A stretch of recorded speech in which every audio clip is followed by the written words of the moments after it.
দীর্ঘ বছর সংস্কার না হওয়ায় সুয়ালক ও লামা যোগাযোগ সড়ক ৩ স্থানে ভেঙে গেছে।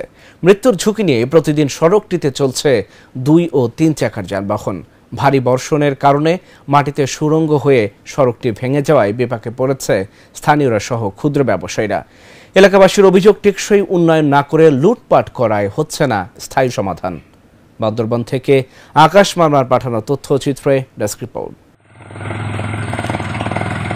গেল বছর কয়েক কোটি টাকা ব্যয়ে সুয়ালক লামা যোগাযোগ উন্নতি করতে কার্পেটিং সড়ক নির্মাণ করেছিল এলজিডি বিভাগ, কিন্তু নির্মাণের পর থেকে সড়কটিতে নেওয়া হয়নি সংস্কারের উদ্যোগ।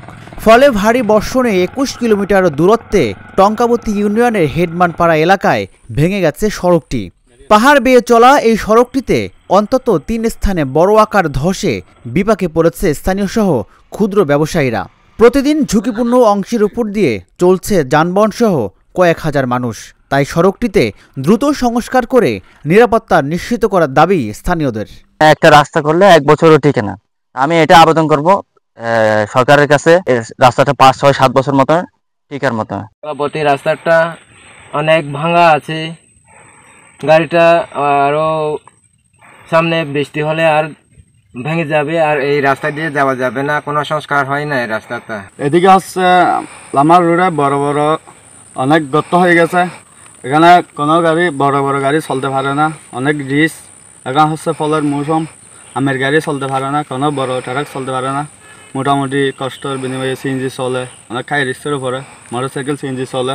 স্থানীয়দের অভিযোগ, দীর্ঘ বছর টেকসই উন্নয়ন না করে লুটপাট করায় ফুটে উঠেছে দুর্নীতির চিত্র, যার কারণে বছর না যেতে ধসে পড়েছে এই সড়কটি। অন্যদিকে সড়কটিকে দ্রুত সংস্কার করতে দ্রুত পদক্ষেপ নেওয়ার কথা জানালেন সংশ্লিষ্টরা। এলজিডি থেকে কত বছর সংস্কার করা হয়েছে, সেটাই সংস্কার কাজটা হয় নাই। বরং আপনার যদি সংস্কার করেন তাহলে ২-৫ বছর বা ১০-২০ বছর টিকার মতো এবার করার দরকার ছিল। রাস্তা করতে গেলে তো প্রায় ৫ বছর ৬ বছর টিকার কথা ছিল, কিন্তু কত বছর যেটা সংস্কার কাজ করতেছে সেটা তো ১ বছর টিকে নাই, সেটা তো উন্নয়ন কাজ হয় নাই, সেটা তো লুটপাটের কাজ। আমরা কন্টিনিউ এই ভিজিট করতেছি এবং আমরা এস্টিমেট তৈরি করতেছি। ঢাকায় জানানো হয়েছে এটা আমরা বরাদ্দ পাওয়া সাপেক্ষে খুব দ্রুত এটা আমরা মেরামত করে ফেলব। শুধু এই সড়কটি নয়, বান্দরবনের বিভিন্ন গ্রামীণ সড়ক নির্মাণেও একই চিত্র। তাই ক্ষণস্থায়ী নির্মাণ নয়, স্থায়ী উন্নয়নের দাবি সকলের। Dhaka journal, news desk.